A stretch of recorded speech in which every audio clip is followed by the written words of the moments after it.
On a 80% de cette génération de Gen Z en fait, qui écoute l'audio chaque jour. Ce sont des consommateurs de l'audio, donc c'est intéressant aussi de voir à travers leur consommation à eux comment l'idée créative peut naître.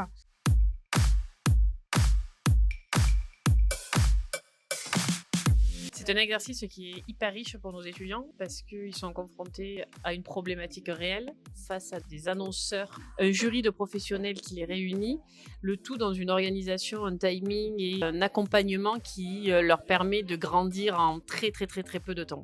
Ça fait 5 ans qu'on a initié ce partenariat et Tout à fait. on est ravis de le travailler dans la pérennité, dans la continuité. C'est vrai que c'est aussi une démarche énergie globale de vouloir travailler avec des partenaires sur le temps long parce que c'est là où on peut co-construire, c'est là où on peut aussi apporter des nouveautés. Ça a été le cas avec les campus Tout à fait. de Rennes et de Lyon. C'est plus de 360 étudiants qui ont travaillé cette année. Et voilà, c'est ça, le temps long et la pérennité versus le one-shot. Je trouve que c'est ça aussi qui est intéressant dans ce partenariat qui a maintenant 5 ans. Dans un premier temps, les étudiants ne vont pas spontanément vers l'audio. Et donc, l'intérêt de ce partenariat est de les faire travailler. Ça leur montre toute l'étendue qu'il peut y avoir derrière l'audio. En fait, en complément des apports pédagogiques de Sub de Pub, nous on intervient avec des masterclass. On va avoir des experts, que ce soit autant des collaborateurs d'énergie globale qui vont justement présenter le média radio audio. On va avoir aussi Spot Machine sur la partie création et diffusion parce qu'au-delà de l'idée créative, c'est voir aussi comment ils vont pouvoir implémenter ça de façon concrète et opérationnelle. Et il y a un autre pan qui est très important, c'est tout ce qui est mesure, tout ce qui est achat, où nos étudiants parfois sont moins sensibilisés. Et si on veut travailler dans des domaines dans le média, c'est très important qu'ils aient cette vision assez globale. Malgré les idées reçues, on a 80% de cette génération de Gen Z en fait, qui écoute l'audio chaque jour. Ce sont des consommateurs de l'audio, donc c'est intéressant aussi de voir à travers leur consommation à eux comment l'idée créative peut naître.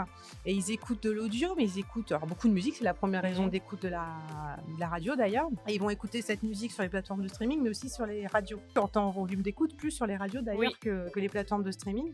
Encore une idée reçue. Mais voilà, ça permet aussi d'aller chercher un usage concret et de voir comment eux, ils peuvent se l'implémenter en termes créatifs et d'un point de vue professionnel. Donc c'est ça aussi qui est intéressant, c'est de confronter les usages. Je pense qu'il y a plusieurs points et c'est vraiment des aspects sur lesquels on essaye de faire travailler nos étudiants. Certes, il y a toute la force de la recommandation, la qualité, mais aussi l'aisance orale pour faire passer une idée, savoir convaincre. Ils avaient face à eux un public, un jury de professionnels qui est venu les juger sur des aspects de fond et de forme.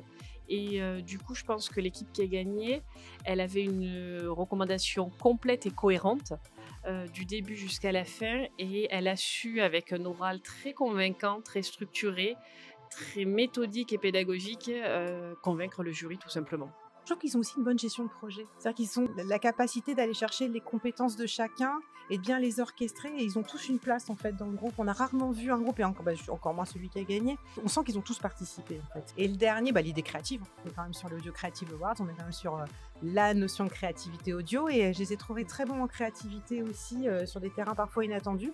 Et donc on espère peut-être que ça donnera de l'inspiration dans les prochaines copies créatives. On verra ça dans les prochains mois.